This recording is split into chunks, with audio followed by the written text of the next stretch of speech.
The chandeliers were still burning when she walked out. 400 people watched. Not one of them moved. Kang Jae-min sat in his wheelchair at the foot of the altar, the most feared man in Seoul, and he didn't say a word as his bride handed back his ring, pointed at his chair, and told the room he was finished. The guests didn't comfort him. They started making calls. But in the very back of that hall, one woman wasn't looking at him with pity. She was watching his fiancée walk away, with contempt. And that is where this story begins. But before we go any further, I need just one moment with you.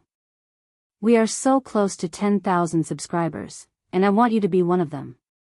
Every single person who hits that button is the reason this story gets told.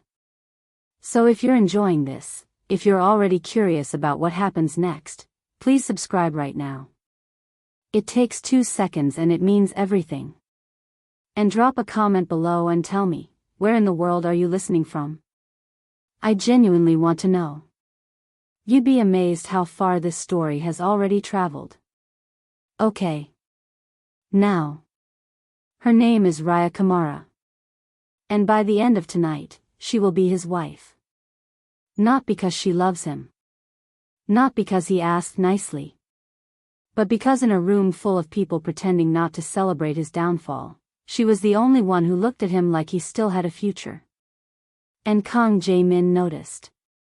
Let's get into it. The officiant had just opened his mouth to begin the vows when Yuera turned away from the altar. She didn't face Jae-min. She faced the room. That was the first sign. In 11 years of navigating the underworld's social architecture, Kang Jae-min had learned to read rooms the way other men read financial reports. Every shift in posture, every poorly concealed glance, every silence that arrived one beat too early. And the silence that fell over the grand celestial hall in that moment was not the reverent quiet of a wedding. It was the held breath of 400 people who had just realized they were about to witness something they would be discussing for years. Era's white gown caught the chandelier light as she turned. She was beautiful in the way that expensive, calculated things are beautiful, deliberately, without accident. She had chosen her dress to be remembered. She had chosen this venue to be witnessed. Jae-min understood now, with the cold clarity of a man watching the last piece of a puzzle lock into place, that she had been planning this longer than she had been planning the wedding. I owe everyone in this room the truth, she said. Her voice carried perfectly. She had practiced that too. The Kang family has given this city strength for 2 generations. Power. Stability. She paused, her eyes moving across the rows of guests with the measured grief of a woman who wanted to be believed. I have loved Jae-min. I want you all to know that. What I feel for him is real. Another pause. Longer. But love is not a business plan.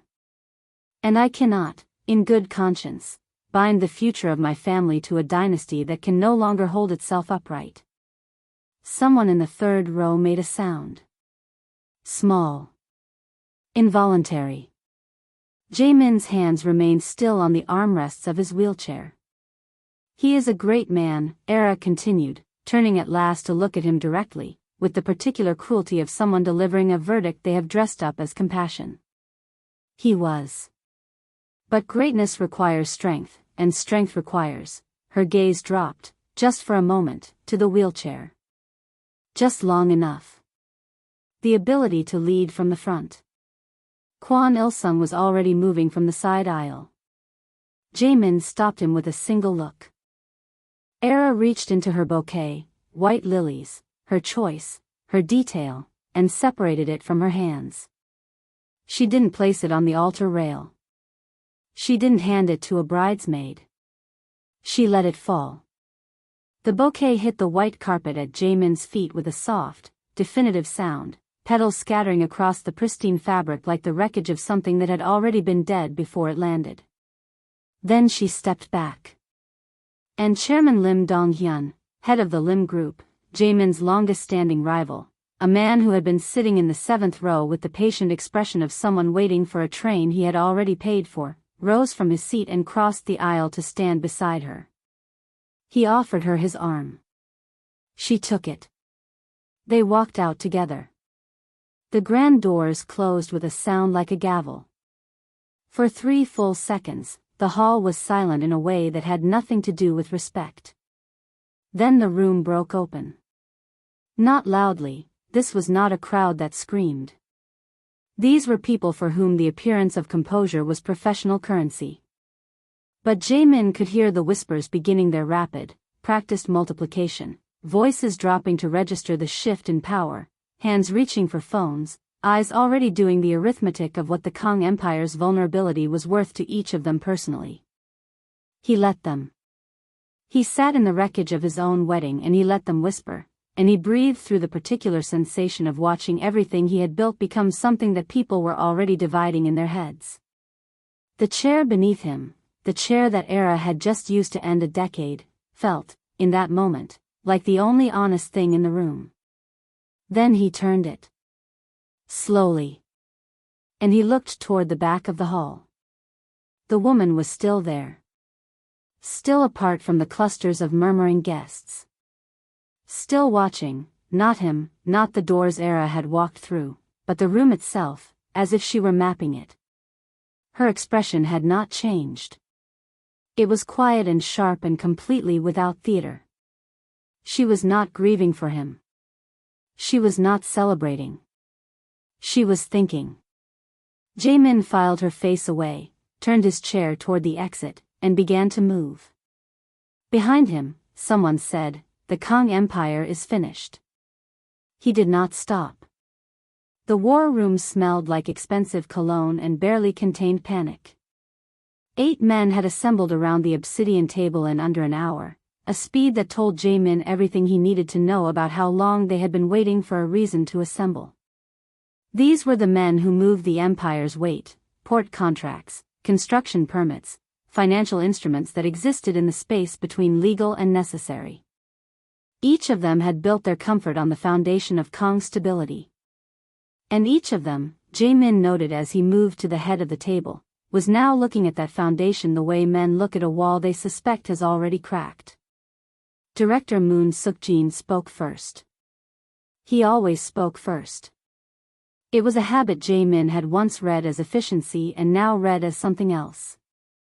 The situation is deteriorating faster than anticipated. Moon's voice carried the careful warmth of a man performing concern. The Shin family made contact with 2 of our harbor captains before midnight. The Park Syndicate has put the harbor accord under review. And the Lee Group, he paused, as if the next words pained him, has requested an emergency meeting with the Financial Committee. Without you present, Chairman. Silence moved around the table like a current. The Lee Group can wait, Jae-min said. With respect. They can wait. His voice didn't rise. It didn't need to. What they're doing is feeling for a reaction. We give them one and we confirm everything Era performed tonight. We give them silence and they have nothing to report back. Moon held his gaze for precisely 1 beat longer than necessary, then lowered his eyes. Of course, Chairman. Il-sung had not sat down. He never sat in these meetings, a habit Jae-min had stopped questioning years ago. He stood at the edge of the room with his tablet, his expression carrying the specific tension of a man who had already identified the problem and was simply waiting for the room to catch up. Executive Director Beck was the one who finally said what every person at the table was thinking. The marriage was the signal. Everyone in that hall tonight understood what it represented, that the succession is intact, that the Kang line continues regardless of. He stopped himself with the practiced delicacy of a man who had decided, at the last possible moment, not to finish a sentence. The signal is gone. Without a replacement, we're not just navigating a business disruption. We're managing the perception of a dynasty in collapse. The word landed like a stone in still water. No one disputed it. Then we replace the signal, Moon said. He was careful to make it sound like reluctant pragmatism. We find someone presentable. Someone who can stand at public events and give the investors a story they can believe. The world doesn't need the truth. It needs a narrative it can invest in. Jae-min said nothing. He watched Moon the way he watched all things he hadn't yet decided about, completely, without telegraph. It was Il-sung who moved. He crossed to the center of the table and set his tablet face up against the surface. The screen showed a still frame from the Grand Celestial Hall's security footage, timestamped during the chaos of Era's exit, captured in the far corner of the frame. The translation contractor, Il-sung said. She was working the corporate liaison desk for the hall's international guests. Freelance. 14 months in Seoul on a student visa. He let the room look at the image for a moment before continuing. Finance background. Top of her graduate cohort at Yonsei. 4 languages.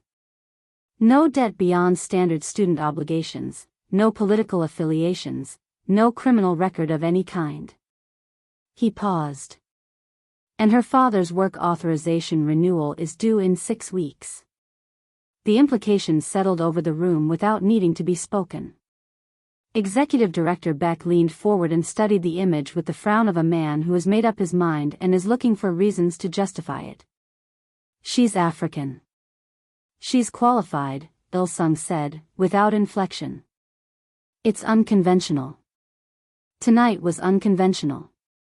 We're not looking for convention.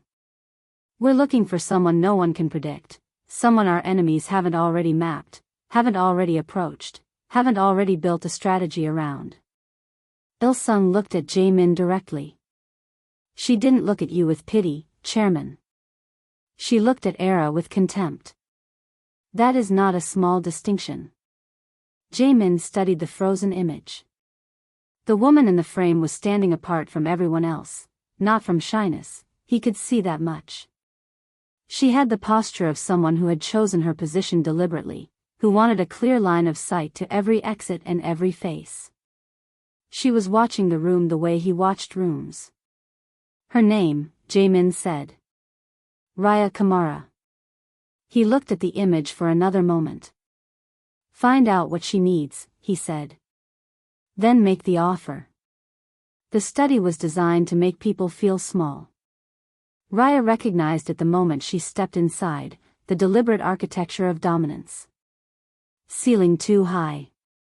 Desk positioned so the light came from behind, leaving the man seated at it in shadow while the visitor stood exposed. The bookshelves lined with texts that were almost certainly read, which was somehow more unsettling than if they weren't. No chairs on her side of the desk. You were meant to stand. You were meant to feel the imbalance before a single word was spoken. She had been in rooms like this before. Different cities, different men, same geometry of power. She stood straight and waited. Kang Jae-min did not look up immediately. He was reading something, or performing the act of reading something, she couldn't be certain which, and he let the silence do the work that lesser men did with threats. When he finally looked up, his eyes moved across her face with the same quality of attention she had seen in the security footage Il-sung had shown her in the car. Measuring. Cataloging. Deciding. Sit down, he said. There's no chair. A pause. Something shifted at the edge of his expression, not quite amusement, but its structural cousin. He nodded once toward the side wall. She turned to find a chair positioned there, angled away from the desk, as if it had been placed as a test. She carried it to the desk herself, set it down without ceremony, and sat. He watched all of this without comment. You've reviewed the terms Il-sung outlined, he said. It was not a question. I've reviewed them, Raya said. I have additions. I assumed you would. She reached into the leather folder she'd brought, her own, not one provided by his staff, and placed a single handwritten page on the desk between them.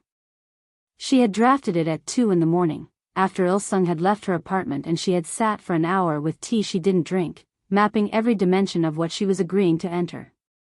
1 year, she said. Public appearances, joint statements, all events you deem necessary. I perform the role completely. No visible cracks. She let that land before continuing. In exchange, my own suite in the residence, with a lock I control.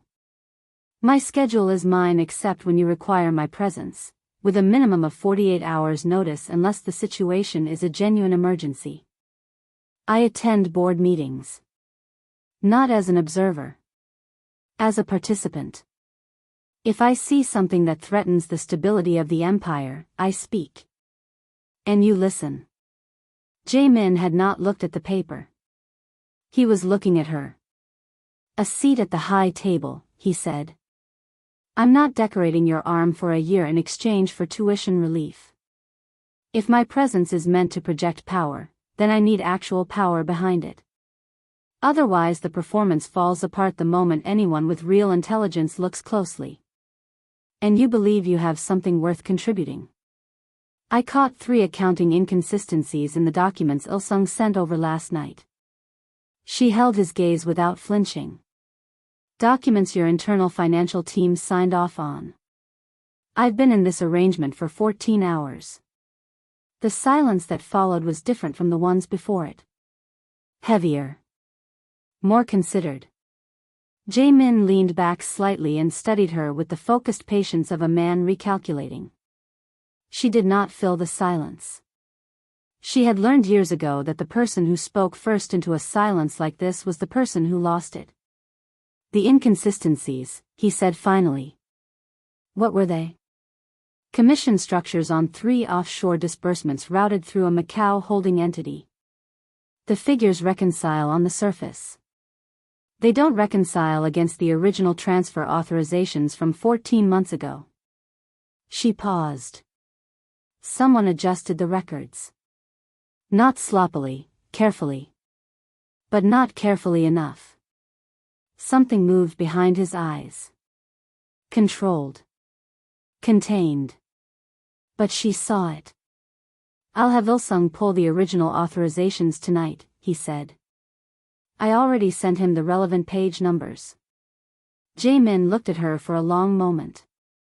Then he reached forward and picked up her handwritten page. He read it, actually read it this time. She could see his eyes moving, and set it back down. He picked up a pen and signed the bottom. Then he turned it and slid it across the desk toward her. One condition I'm adding verbally, he said. It doesn't go on paper, but it is non-negotiable. In public, we are unbreakable. What you think of me, of this arrangement, of anything you see inside these walls, it stays inside these walls. The world gets one story. Ours. Raya picked up the pen. I can do that, she said. She signed. Neither of them offered a hand to shake. They didn't need to.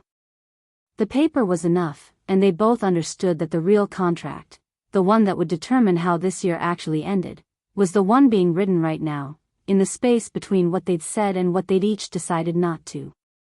She arrived with 2 suitcases. The household staff had assembled in the main entrance hall, 14 people arranged in 2 careful rows with the practiced stillness of those who had been coached on what this moment was supposed to look like. The estate itself was immaculate, marble floors that reflected the morning light, fresh flowers in vases that were clearly changed daily, a staircase that curved upward with the quiet confidence of architecture that had never needed to prove anything. The Kong estate did not announce its wealth. It simply existed in it, the way mountains exist in altitude. Raya set her bags down at the entrance, took one full rotation of the hall, and said nothing for a long moment. Then she asked to see the household ledger. The head of staff, a woman in her 50s named Mrs. Yoon, with the expression of someone who had served one regime and was preparing her assessment of the next, did not move immediately. She glanced, just briefly, toward the corridor that led to the estate's secondary wing. A flicker. Involuntary. Raya noted it and said nothing. The ledger arrived 20 minutes later. She took it to the sitting room off the main hall, ordered tea she didn't touch, and read for 45 minutes while the household continued around her with the particular tension of a staff unsure whether to treat her as a guest or an authority. General Manager Baek Hyun-soo found her there. He was a broad man with the confidence of someone who had held his position long enough to confuse tenure with permanence. He entered without knocking. The room was technically a common area, which gave him technical cover, and stood with the specific posture of a man performing deference while projecting its opposite. Madam Kong. The title arrived with just enough flatness to register. I thought I might introduce myself formally. I oversee the estate's operations, staff scheduling, vendor relationships, and household security protocols. If there's anything you require. Sit down, Manager Baek. Something shifted in his expression. He sat. Raya set the ledger on the table between them, open to a page she had marked with her thumb. The service contract for the estate's catering vendor was renewed 6 weeks ago at a rate 14% above the previous term. The vendor is registered to a holding company with no public-facing employees and an address that shares a building with your brother-in-law's import firm. She let the silence do its work. That's not an accusation. That's an observation. Would you like to offer a clarification? The color that moved through Beck's face traveled through several distinct phases: surprise, calculation, and finally the flat effect of a man deciding how to contain damage. Those contracts go through standard procurement. They go through you, Raya said. According to the authorization signatures on pages 41, 47, and 53. She closed the ledger without looking away from him. I'm not going to involve the chairman in this conversation. That's a courtesy I'm extending once. What I am going to do is have the last 18 months of vendor authorizations reviewed by an independent firm before the end of this week. If there's anything in those records that requires a more formal conversation, we will have it. With lawyers present. Beck opened his mouth. You're dismissed from your post, Raya said. Effective today. Mrs. Yoon will coordinate the transition. You'll be paid through the end of the month and I would encourage you to use that time constructively. She picked up her tea finally, found it cold, and set it back down. You can go. He went. The room was very quiet afterward. Then Raya became aware that Mrs. Yoon was standing in the doorway, not hovering, not eavesdropping, but present with the careful attentiveness of someone who had been listening from a position she had earned the right to occupy. Her expression had changed. The assessment was still there, but something else had joined it. I'll need the vendor files from the last 2 years, Raya said. And a list of any staff who report directly to Manager Beck rather than through the standard household chain. Of course, madam. A pause, barely perceptible. Will there be anything else? Have someone bring fresh tea. Right away. Mrs. Yoon left with the quiet efficiency of a woman who had just made a decision about where her loyalty belonged. By afternoon, the staff moved differently. No one announced anything. No meeting was called, no memo distributed. But the estate had taken its reading of the new variable in its equation, and adjusted. The flowers in the main hall were replaced with a different arrangement, lighter, more considered, without anyone being asked. Raya noticed. She didn't comment on it. She went back to the ledger. The board met on the 14th floor of the Kong Group's primary tower, in a room that had been designed to feel like a courtroom without the inconvenience of a judge. Raya sat to Jaemin's left, the wife's position, which was also, she had noted from the seating chart, the position with the clearest sightline to every other chair at the table. She had not been introduced as a participant. Director Moon had made that distinction gently, almost warmly, at the start of the meeting, gesturing to her with the gracious condescension of a man placing a decorative object on a shelf. The chairman's wife will be observing today. She had smiled and said nothing and opened the folder in front of her, which contained documents she had requested from the financial archive 2 days prior and which no one at this table knew she had. Attorney Choi Jin-kyu presented third on the agenda. He was a small man with large credentials, the kind of lawyer who had built a career on the confidence that came from knowing things other people didn't. He moved through his presentation with the fluid assurance of someone who had rehearsed it enough times that it had stopped feeling like a performance and started feeling like fact. The offshore restructuring proposal, he explained, was a necessary adjustment to the syndicate's legal exposure in light of recent regulatory shifts. 3 holding entities would be consolidated into one. The transfer of assets would be clean, compliant, and, he used this word with particular care, protective of the chairman's interests. The numbers on the presentation screen were clean. The language in the accompanying documents was precise. The logic, taken at face value, was sound. Raya turned to page 11 of the folder in front of her. She had found the original incorporation filings for the 3 holding entities 4 days ago, buried in a financial archive that predated the current record management system and had therefore not been included in the internal review Choi's office had submitted. The filings were 14 months old. The signatory on 2 of the 3 was not, as the current documents implied, a Kong Group officer. It was a name she had seen once before, on a vendor authorization she had flagged in the estate ledger. She waited until Choi finished speaking. She waded through the polite, considered questions from the senior directors, questions that engaged with the surface of the proposal without disturbing its foundations. She waited while Director Moon offered his endorsement with the smooth enthusiasm of a man who had already seen the ending of this scene and approved of it. Then she spoke. Attorney Choi. Her voice was even and unhurried. Every head at the table turned. The incorporation dates on the 3 entities you're proposing to consolidate. Your documentation cites them as established under the previous financial restructuring, correct? Approximately 3 years ago? Choi's expression arranged itself into patient courtesy. That's correct. The original filings show an establishment date of 14 months ago. She set the documents on the table and slid them toward the center, not toward Choi, toward the room.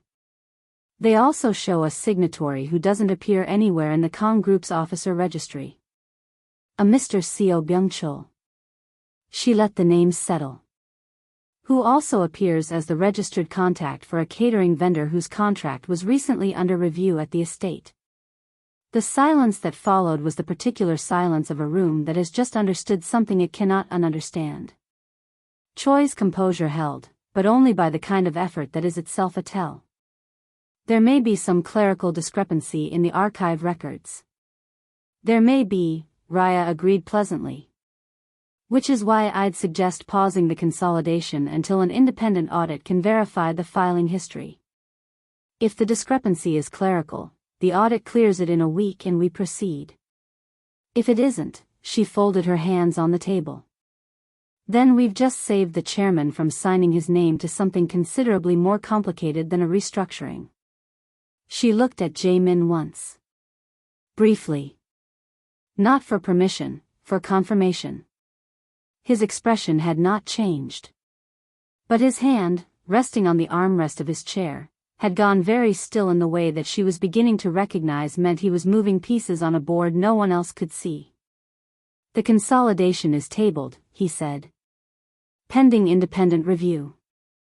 He looked at Choi with the flat, patient attention of a man recording something for future reference. Thank you for the presentation, Attorney Choi. We'll be in touch. Choi gathered his documents.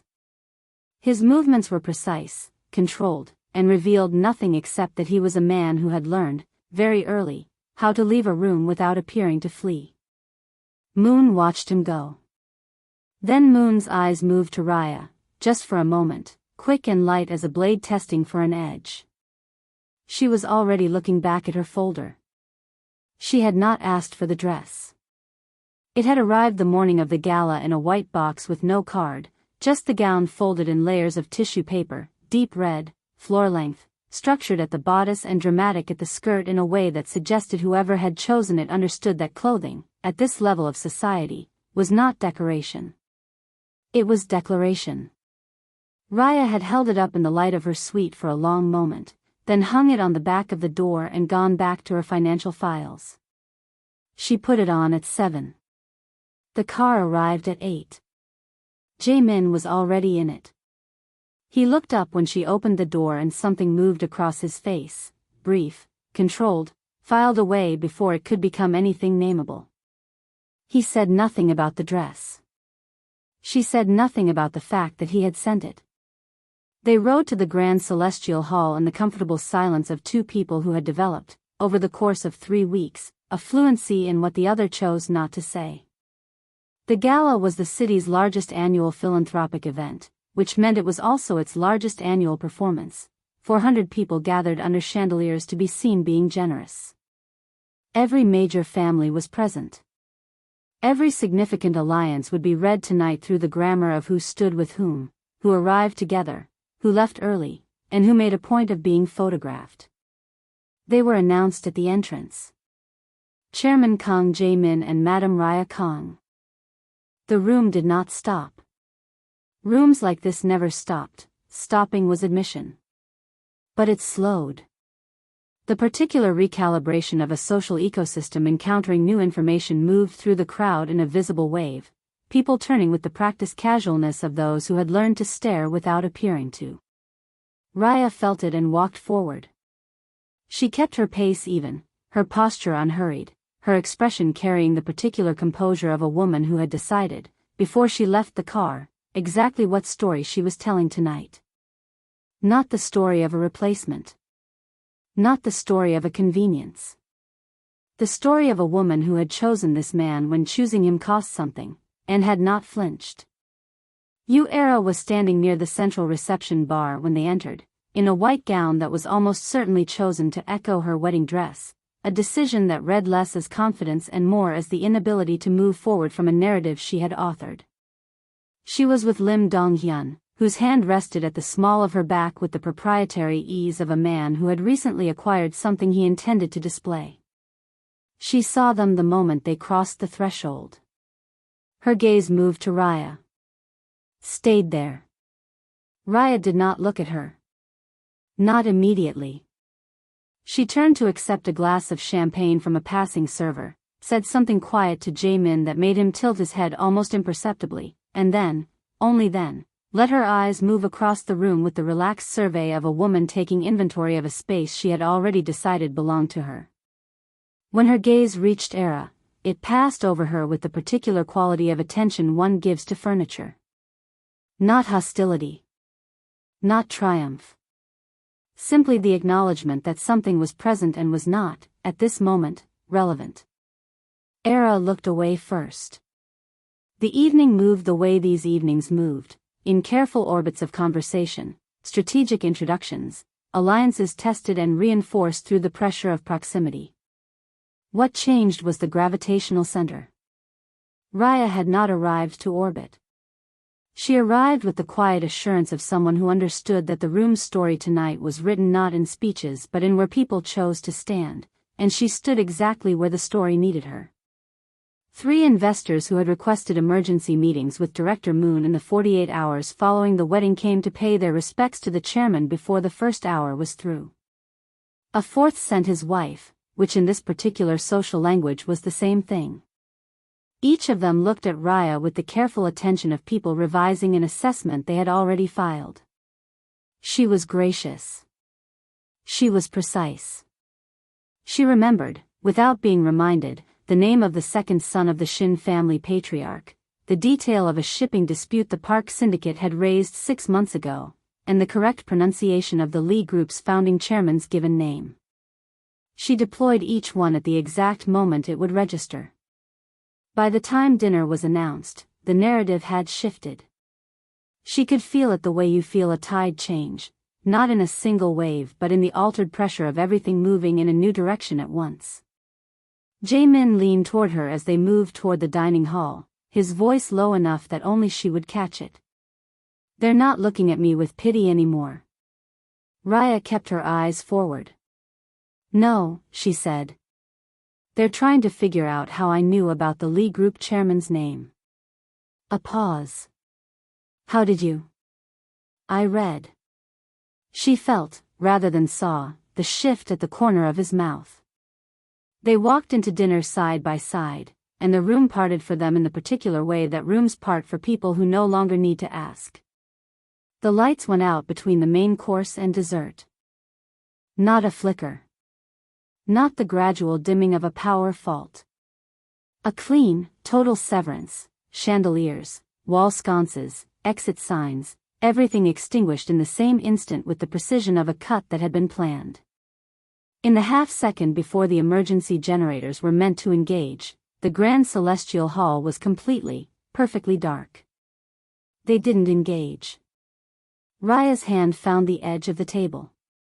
She did not move from her seat. Around her she could hear the room's social composure beginning to fray at its edges, the first uncertain laughter, the scrape of chairs, a woman's voice rising in a question that no one answered. In the darkness, 400 people were becoming something less managed than they had been 60 seconds ago. She leaned toward Jaemin's position and kept her voice at the level of a breath. "This isn't the building." "No," he said. He had already reached the same conclusion. She could hear it in the single syllable, not fear, but the flat, rapid recalibration of a man shifting from one mode to another. Il-sung. I haven't heard him since the first course. She had noted it at the time and filed it, the way she filed everything, against the possibility that it would become relevant. The service corridor to your left runs parallel to the east wing. It exits behind the kitchen into a private car park that isn't on the event's published floor plan. A pause. You memorized the floor plan. I memorized the building. There's a difference. She was already moving, her hand finding the handle of his wheelchair with the unhurried confidence of someone executing a plan she had constructed before she needed it. We go now, while the room is still deciding how to react. In 90 seconds it won't be. She navigated by memory and by the thin gray suggestion of emergency lighting bleeding under the kitchen doors ahead. The service corridor was narrow and smelled of linen and industrial cleaner and the particular stillness of spaces that exist only to support other spaces. Behind them, the dining hall was becoming louder. She didn't look back. They were 20 meters from the kitchen exit when the corridor lights came on. Not the building's lights. Handheld ones, torch beams, moving with direction and purpose from the far end of the corridor. Two men she recognized from the gala's security rotation, moving too quickly and too quietly for men responding to a power outage. Behind them, a third figure. Vice Chairman Rhee. He stopped when he saw her. His expression moved through surprise and into something colder in the space of a breath. He had the look of a man encountering an obstacle he had not modeled for and was rapidly deciding how to reclassify it. Madam Kong. His voice was smooth. Please, stay where you are. There are safety concerns in the East Wing. We're directing guests to the secure assembly point. Through a staff corridor, Raya said. For speed. With your private security team rather than the event staff. She kept her body positioned between Rhee and Jaemin, her posture relaxed, her voice carrying the pleasant, conversational quality she had learned was the most disorienting response to a threat. That's considerate, Vice Chairman. Though I'm curious why the assembly point requires the chairman to leave without his detail. Rhee's composure held, but she could see the calculation running behind his eyes, measuring distance, measuring options, measuring how much a man in his position could afford to do in a corridor where there were no witnesses except the witnesses he had brought himself. Move away from the chairman, Madam Kong. I don't think I will. Her hand had been in her jacket pocket since the lights came on. She withdrew it now, not a weapon, but a phone, already unlocked, already broadcasting. She held it up so the camera faced Rhee and his two men with their torches and their careful, prepared faces. Building security uses a closed-circuit system, she said. This is transmitting to an external server. Director Moon will want to know that. She watched the information land. He'll also want to know that the original incorporation filings on his 3 offshore entities were forwarded to the Financial Crimes Investigation Unit at 8 o'clock this evening. Before dinner. She tilted her head slightly. I do like to be prepared. The silence in the corridor was the silence of a trap recognizing it had been inverted. From the far end of the corridor, behind Ri, came the sound of rapid footsteps. Il-sung appeared at a run, from members of the chairman's personal security behind him, not from Ri's rotation.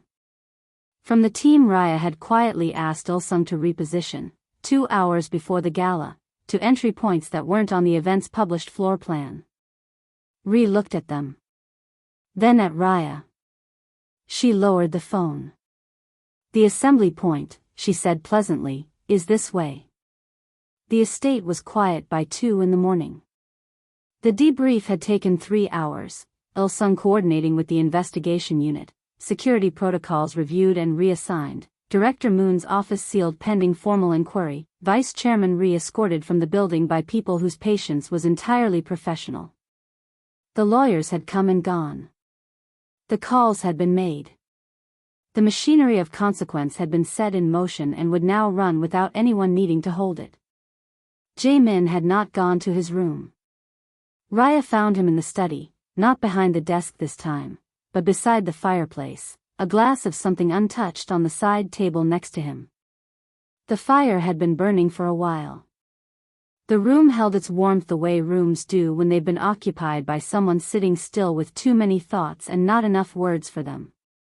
She had changed out of the red gown.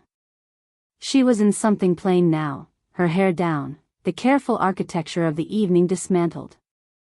She hesitated at the threshold for a moment, not from uncertainty, but from the instinct of a woman who had spent 3 weeks being precise about the boundary between what this was and what it wasn't. Then she crossed it and sat in the chair across from him. For a while neither of them spoke. The fire was sufficient company. Outside, Seoul continued its indifferent luminescence, the city entirely unaware that the balance of something significant had shifted tonight inside this room of books and warm light. You filed the documents before dinner, Jae-min said finally. Before I got dressed. You knew it would happen tonight. I knew it was the logical moment. A public venue, maximum visibility, the consolidation vote stalled and Moon running out of clean moves. She looked at the fire. I didn't know it would be Ri in the corridor. I had considered 3 other possibilities. But you repositioned Il-sung's team. 4 hours before we left. He was quiet for a moment. She could feel him assembling something. Not a strategy this time, but something less structured, something that had been accumulating weight over the course of weeks and had finally reached the point where it required words. He leaned forward and opened the drawer of the side table. He withdrew the contract. She recognized it immediately, her own handwriting on the first page, his signature beneath hers at the bottom, the document that had made this arrangement official and given it its terms and its limits and its defined end date. He held it for a moment, looking at it with the expression of a man examining something he has decided he no longer needs. Then he turned and held it to the fire. The paper caught at its edge and began to go. Raya watched it burn. She did not reach out to stop it. She did not speak. She sat with the dissolution of their agreement and let it be what it was, not an ending, but a reclassification. I bought a solution, Jae-min said, watching the last of it go. A functional arrangement. Someone to stand in the right place and project the right image and be intelligent enough not to require management. He set the remaining corner in the grate and watched it finish. That is not what you are. No, she said. You built a counterintelligence operation inside my own household before the ink was dry. You identified a conspiracy that my own financial team missed. You positioned security assets at a venue based on a threat assessment you ran independently, without being asked, and without telling me, because you knew I would either object or over-prepare and either outcome would compromise the operation. He looked at her steadily. You didn't protect me tonight. You outmaneuvered everyone in that building, including me. I protected you, Raya said. I was just efficient about it. Something crossed his face, not the almost amusement of the gala, but something with more weight to it. Something that had been present for a while and was only now being permitted to surface. The war isn't over, he said. Moon has allies we haven't mapped. The offshore investigation will surface names that will create new enemies before it neutralizes the old ones. What's coming will be worse than what happened tonight. He held her gaze with the directness of a man who had decided to stop performing certainty and simply tell the truth. I cannot do it with someone who is contractually obligated to stand beside me. I need someone who has chosen to. The fire had settled into embers. Raya looked at him for a long moment, at the man behind the stone composure, behind the empire and the wheelchair and the 11 years of calculated dominance. The man who had not shown surprise when his bride walked out. The man who had signed her terms without negotiating. The man who had sent a red dress with no card because he understood that some things land better without explanation. I haven't been fulfilling a contract for some time, she said quietly. He said nothing. He didn't need to. Outside, the city glittered on. Inside, something that had been building across 7 chapters of careful, deliberate restraints settled into place, not with fanfare, not with anything as imprecise as a declaration, but with the quiet finality of 2 people who have decided, without needing to announce it, that they are no longer pretending. The purge was quiet, which was the only way Jae-min had ever done anything that mattered. No public spectacle. No dramatic arrests at crowded venues. Director Moon Suk-jin resigned from the board on a Tuesday morning, his letter citing health concerns, his exit coordinated to the minute with the Financial Crimes Investigation Unit's announcement of a formal inquiry into 3 offshore entities whose incorporation records had been, as one investigator put it, remarkably well preserved by an anonymous submission. Attorney Choi Jin-kyu surrendered his license before the disciplinary board needed to convene. Vice Chairman Ri's resignation followed within the week, accompanied by the kind of silence that powerful men purchase when they have calculated that silence is cheaper than the alternative. Yu Era and Lim Donghyun left Seoul quietly in the second week of the investigation, relocating to a city whose social architecture did not depend on the goodwill of the Kong Empire. No one commented on this publicly. No one needed to. Il-sung sent Raya a single message the morning the last resignation was confirmed, clean. She read it at her desk now, in the study that had once been designed to make visitors feel small, and set her phone face down and went back to the quarterly projections she was restructuring for the board's first legitimate meeting in what the financial team had privately concluded was at least 4 years. The second ceremony was held 6 weeks later, on a Saturday in late autumn when the city had gone gold and cool and the light through the estate's garden windows was the color of something beginning rather than ending. It was small by design. 50 guests, people who had earned their presence through loyalty rather than purchased it through proximity. Il-sung in the front row with the expression of a man who had not slept adequately in 2 months and was at peace with this. Mrs. Yoon near the back, straight-backed, her composure immaculate and her eyes, Raya noticed, not entirely dry. A small delegation from Raya's family, who had arrived 3 days prior and who Jae-min had received with a formality so genuine it had briefly rendered her speechless. There was no officiant waiting at the altar when the doors opened. There was only Jae-min. He was standing. It had taken 11 months of work, the kind of private, unannounced work that he had refused to discuss and that Raya had learned about only through the small evidences of it, the physical therapist's appointments that appeared on his calendar without explanation, the mornings he was unavailable before 7, the particular quality of exhaustion on certain evenings that was different from the exhaustion of empire management. She had not asked. He had not offered. They had, by that point, developed a thorough fluency in respecting what the other was building in the spaces between what was shared. He was standing at the head of the room with one hand resting on the back of a chair, not for performance, she could see the weight in it, the work it cost, and he was watching her walk toward him with the expression of a man who had stopped managing his face. She reached him.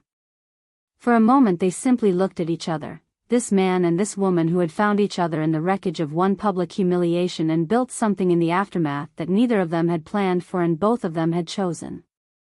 He spoke without a microphone. The room was small enough that he didn't need one, and what he was about to say was not for the room. "I told you once that I needed someone who had chosen to stand beside me," he said. "I want to correct that."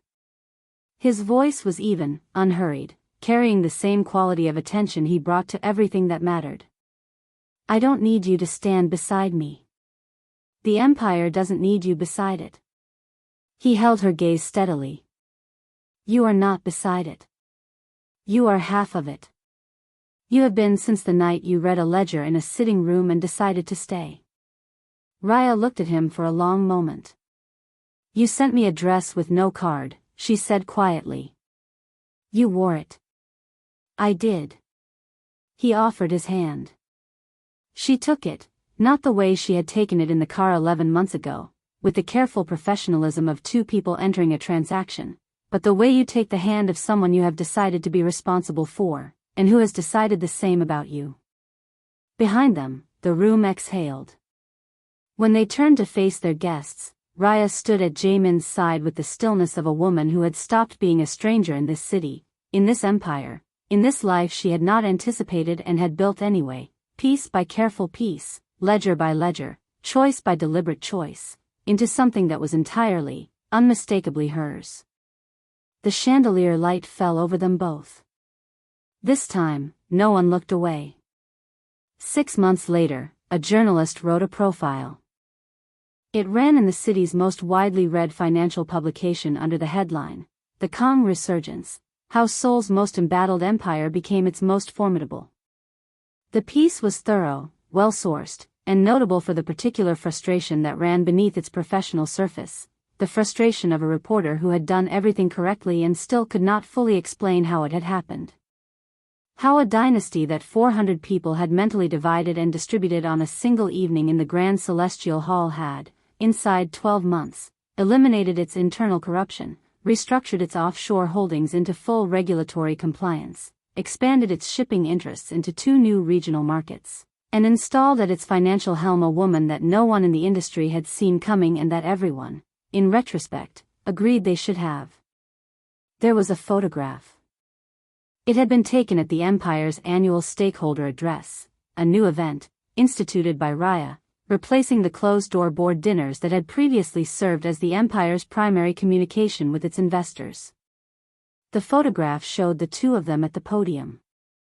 Jaemin standing, his posture carrying the particular quality of a man who had rebuilt something and intended it to last. Raya beside him, not behind him, not decorative, but present in the way that load-bearing structures are present, quietly essential to everything that stands. She was not wearing red in the photograph. She had worn gray that day, precise, unshowy, the color of a woman who no longer needed to announce herself because the room already knew who she was. The journalist had requested an interview. The request was declined, politely and finally, by Il-sung, who had developed over the preceding months a gift for finality that Raya suspected she had influenced.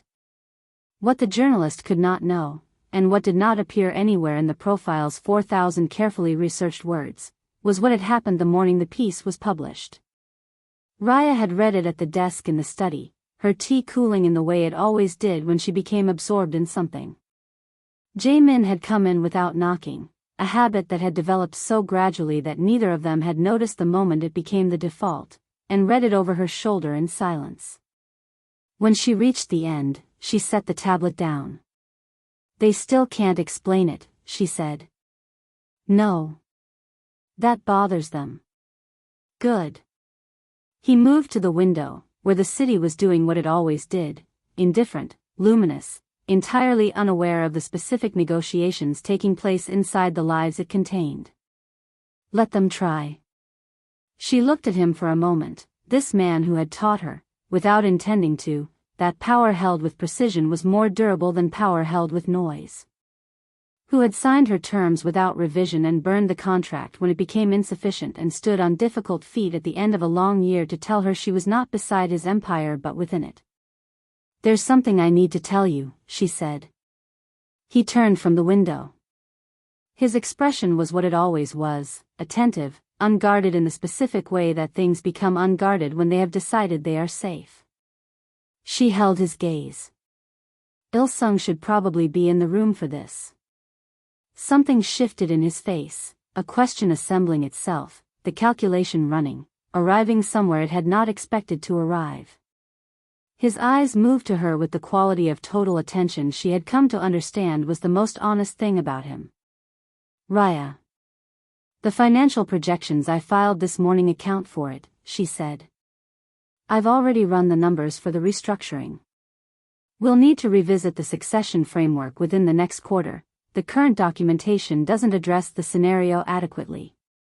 She kept her voice even, businesslike, the way she always delivered the things that mattered most. I'd suggest we begin with the legal team. The silence in the study was the warmest silence she had ever heard. Jae-min crossed the room without hurry.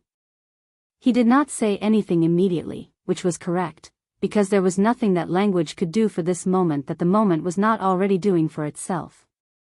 He stood in front of her and looked at her with the expression of a man who had expected, after a certain point in his life, to stop being surprised by the things that turned out to matter. He took her hand. You already ran the numbers, he said. Before breakfast. He looked at her for a long moment, this woman who had walked into his wreckage with 2 suitcases and a handwritten contract and had rebuilt everything, including him, with the same quiet, deliberate precision she brought to every problem she decided to solve. Of course you did, he said softly.